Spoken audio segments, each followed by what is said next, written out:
had like 20 minutes, and I think that was way too long because this is a little behind the scenes. I don't know how it happened, but Kane had bruised his thigh. Is this thing on? Can you hear me? Hey everybody, you know me. My name is Eugene Nick Dinsmore. I'm sitting here in Dirty Devin Diaz's NWO shirt that I've just fallen in love with, and you're watching Eugene Behind the Scenes, the fastest growing YouTube channel in all of YouTube. Tell all your friends, subscribe, like, comment, share, send us a question at theugenedinsmore@gmail.com, and I will answer your questions right here. Eugene Behind the Scenes. What I want to talk about today was Monday Night Raw, May 31st, 2004, from the Bell Center in Montreal, Quebec, Canada. This was the first time Eugene was on Monday Night Raw outside the United States. The first time I'd ever been to Montreal, Quebec, Canada. The native language is French. They're French-speaking Canadians, and all the signs are some are in English and some are in French. So it's sometimes confusing when you're driving, you're trying to see your exit or how fast you're supposed to go. But I really enjoyed Montreal. Beautiful city, beautiful town. And that night, Monday Night Raw at the Bell Center was incredible. Huge crowd. And the first thing I want to talk about when I walked into the locker room, and like at least the French Canadians that were in the locker room, I remember it was Rene Dupree and Sylvain Grenier were talking French amongst themselves in the locker room, and I was joking around. I said, hey guys, let's speak English in here. You might be saying something in French that like we're a bunch of a-holes or something. And Slide didn't even miss a beat. I don't have a very good French-Canadian Sylvain Grenier accent, but he said, oh, you can't speak French, but you can read minds. Ha ha ha ha ha ha. Very funny. So I put my stuff in the locker room there in Montreal at the Bell Center, waiting for Monday Night Raw, and I walked to the catering area, and there I saw him. I knew him instantly recognizable. I'd seen him in magazines when I was a kid. I'd watched him growing up in WWF. I'd watched him in WCW. There he was, the man, Rick Martell. I raced as fast as I could back to the locker room, got in my bag and dig up my old Kodak disposable camera and ran there as fast as I could and introduced myself to the model Rick Martell. Oh my gosh. I remember seeing in the magazines when Rick Martell was the AWA World Heavyweight Champion with the big belt. And then in WWF, I liked the Can-Am Connection. I liked the Strike Force. I liked the model. But then even, towards the end of his on-air career, Rick Martell was a WCW TV champion. And a great run in WCW, great matches. He looked great. Phenomenal guy. Introduced myself to him. So I wanted a picture with Rick Martell and Tony Garea because Rick Martell and Tony Garea were two-time WWF tag team champions. And I got my picture with Tony Garea and Rick Martell. Tony Garea was an agent at the time, so I saw him every week, but it was so cool to meet Rick Martell in Montreal. Such a nice guy. Got to sit and talk to him for just a little bit. That's one guy I wish I could get to know better or be around more. And one guy that deserves to be in the WWE Hall of Fame. A great wrestler. And then, of course, a world champion, AWA world champion, but then as a character, when he became the model with the arrogance, the perfume or cologne or whatever it was. Great character. So this night on Raw, I believe Raw had 13 segments on TV at that time before Raw got longer. Let's see, 1, 2, 3, 4, 5. Eugene's storyline was a part of 6 of them, so almost a half of the entire show, not fully dedicated to Eugene's storyline progression, but a lot of it. So I want to pause for a second, and I want to say the opening match.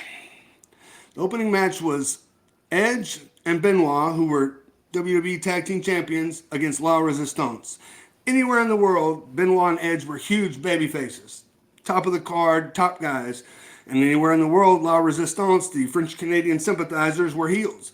But that night in Quebec, La Resistance and especially Sylvain Grenier were over huge. They were going crazy for everything that the French Canadians did. They could do no wrong. And I mean, Benoit and Edge came at them, but made La Resistance fight back. And they won the world titles that night in the opening segment. And you talk about a Road Warrior pop. The place went crazy over La Resistance. And as best I can remember, I think they were slated for just the one segment, but the crowd was celebrating so much they went to break. And when they came back up, they told them to go into the crowd with the belts. So there's Rob and Sly in the crowd with the belt, and Sly's telling the crowd thank you in French. And it was just an awesome moment. And the crowd was just electric and hype. And it was just a great way to start Raw that night. And a great moment for Montreal, a great moment for my good friends La Resistance. And it was a great title win. Great TV. It was just all around. That was an awesome segment. And I don't think the people really thought was going to happen. It was kind of a surprise.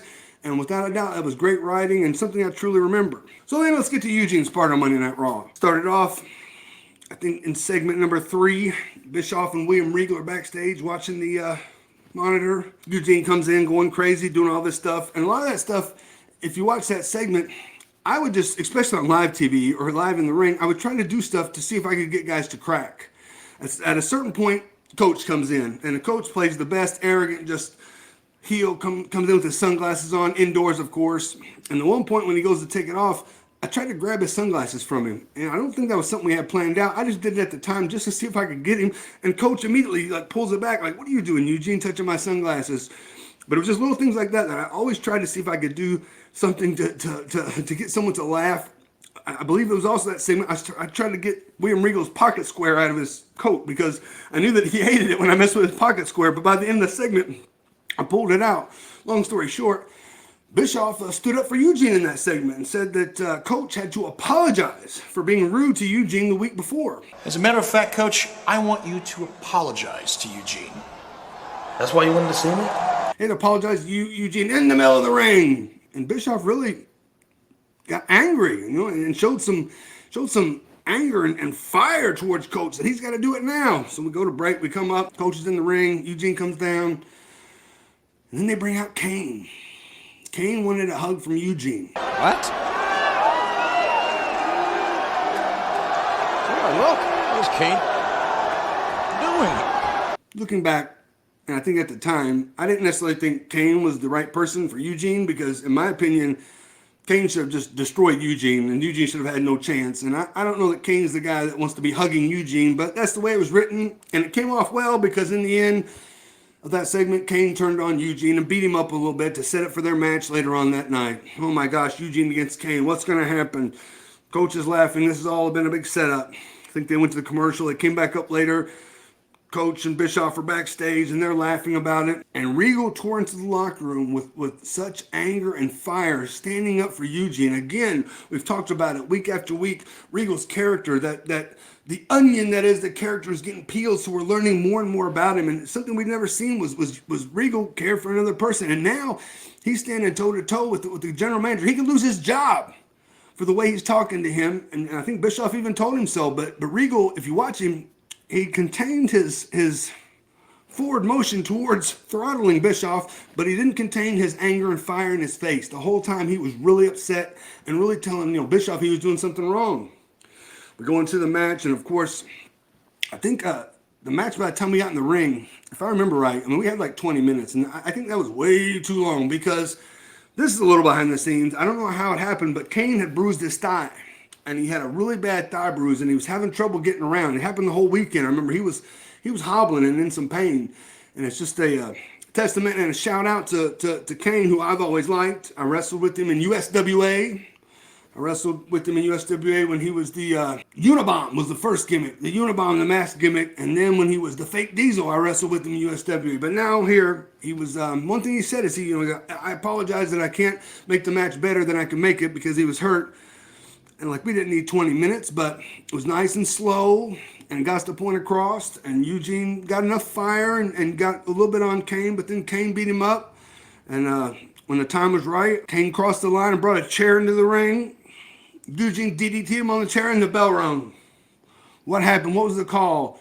Kane got disqualified. Oh my gosh, Eugene beat Kane by disqualification. This was Eugene's second main event, his 9th appearance on Raw, second main event, and he's undefeated, and he beat Kane. It was a DQ win, but still, it was a win. And at the end, I think Kane probably gave me the chokeslam, and I think he was going for the tombstone, and then I got saved by Benoit. But it was a good episode of TV that was furthering the angle between Eugene and Coach. And I believe the next appearance was going to be the next second appearance was going to be at Bad Blood, but that's where we were headed. Was Coach and I in a big match at Bad Blood. Now think about it. My first angle on TV is against a guy that does not know how to wrestle. I like Coach. He's a great guy. He plays a great heel, but his experience as a performer was limited. So I guess as we go further, we're going to talk about behind the scenes. What did we do to make sure that match was a success? And then you can decide. Whether we stole the show at Bad Blood or not. So everybody, I think we've got our Eugene Behind the Scenes Patreon page, channel, site, whatever the heck it is. We've got it smoothed down, and we're going to be having all kinds of cool things there. So please check out our Patreon, Eugene Behind the Scenes Patreon. And if you like our content, please like, share, subscribe, tell your friends, tell your mom, tell your daddy, tell somebody. And if you want to see content like this, we can watch this one. If you want to see content like this, you can watch this one. Until then, my name is Eugene Behind the Scenes. Bye, everybody.